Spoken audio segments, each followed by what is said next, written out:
We're back to the Neil Haley Show and also the Media Giant Effect. I'm excited to welcome the program from Simkovich Concussion Institute, Dr. Charles Simkovich. Dr. Charles, how are you? Thanks for stopping by again.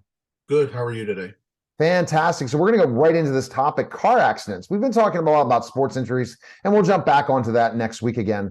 But when you talk about specifically being in a car accident, this is an area where a lot of times there is trauma that happens to you in a car accident that you just don't think about at the first time a point of contact, that you could have a concussion or you could have, or a brain related injury from a car crash, correct? Right. Yeah. Yeah. The car accidents are actually interesting. The most common question I get is, what do I see the most concussions from? Everybody assumes it's sports related, football, hockey, but it's actually car accidents, auto accidents, and it's just sheer numbers. There are a lot more people in the world driving than there are playing sports. And the fact is, these are big, heavy machines traveling at high rates of speed. So when you have a big impact, people are affected. And the concussions from car accidents are can have the potential to be very damaging. Luckily, when we were doing our original research for all of this work, I was lucky enough to have a patient who's the CEO of the Society of Automotive Engineers, SAE, and their international corporate headquarters are in Morndale, Pennsylvania, which is about 6 miles north of me. They had an unbelievable research library that was full of information to help formulate and help us understand what car accidents actually do to people who sustain trauma and head injuries from them. It goes far greater than just structural damage. This fellow was nice enough to give me the run of the place, and he since has passed away actually years ago. But you have most of the time in car accidents multiple, what would seemingly be multiple concussions from the actual injury itself. If you're, let's talk about G-force first. Force having pressure.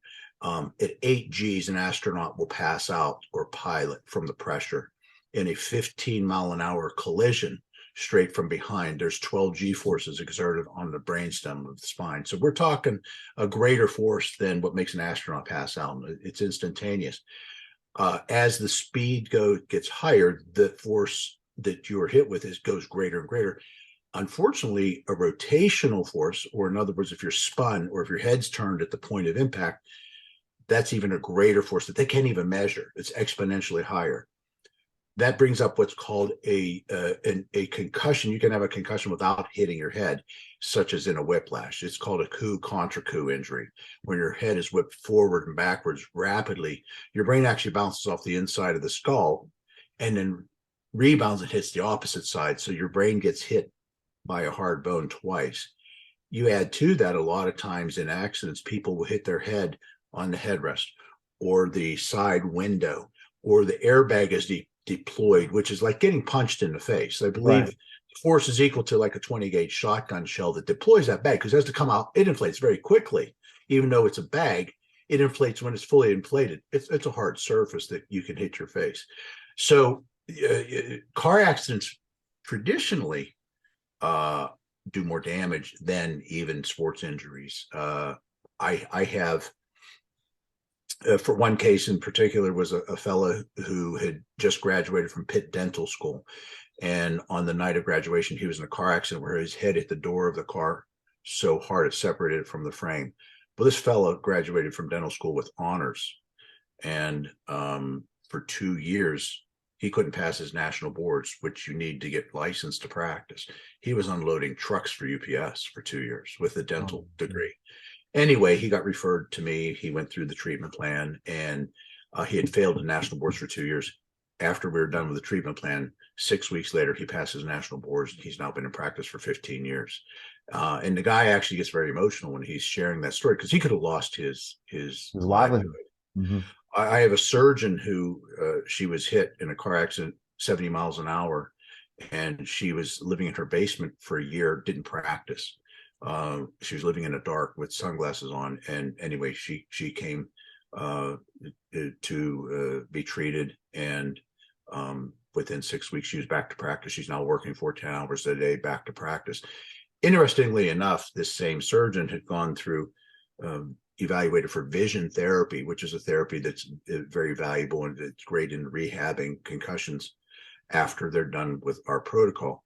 And she got evaluated and then she got treated. And then she went back and got evaluated. And the eye doctor said, your eyes are perfect, but she knew she didn't do any of the vision therapy because it's all done online. And asked what happened. Well, a lot of times when you remedy the structural faults involved with the cranial bones from the trauma, the eye muscles attached to these different bones, and cranial nerves that control eye movement pass through the sphenoid bone, and your optic nerve passes through there. So once you stabilize this, the malfunctioning of these cranial bones, the eye muscles just start working well on their own. So a lot of times, they can forego those different types of therapies. So yeah, car accidents, if you think about it, you're traveling at high rates of speeds. Yeah. Oh my gosh. So this is it. Go to Simkovich ConcussionInstitute.com right now to schedule a call with you, Dr. Charles, because here's the issue. A lot of people get in car accidents and they don't go see you. And then they might never, and then they see all these complications that you talked about in these stories. So I appreciate you stopping by again. Oh, anytime. Thank you. All right. You're listening and watching The Neil Haley Show, and we'll be back in just a moment.